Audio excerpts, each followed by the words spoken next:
අද අපි හදන්නේ ගෙදරදීම ලේසියෙන් හදාගන්න පුළුවන් රසම රස වටලප්පන් එකක්. මේකට අපිට ඕනේ බිත්තර, කිතුල් හකුරු, පොල් කිරි, වටලප්පන් ස්පයිසස් සහ කජු ටිකක්. මේ මුලින්ම කිතුල් හකුරු ටික වතුර එක දිය කරගෙන සිරප් එකක් හදාගන්න. බිත්තර ටික හිමින් මික්ස් කරන්න ඕනේ. වැඩි ෆෝම් වෙන්න දෙන්න එපා. දැන් පොල් කිරි සහ කිතුල් හකුරු සිරප් එක බිත්තර එකට දාලා හොඳට මික්ස් කරගන්න. මේ මික්ස්චර් එක දැන් හොඳින් පෙරා ගන්න. එතකොට හොඳට ස්මූත් වෙනවා. මේක විනාඩි 30ක් 40ක් වගේ හොඳින් ස්ටීම් කරගන්න.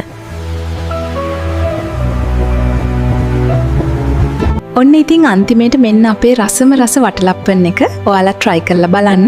තවත් මේ වගේ videos බලන්න අපිව subscribe කරලා තියාගන්න.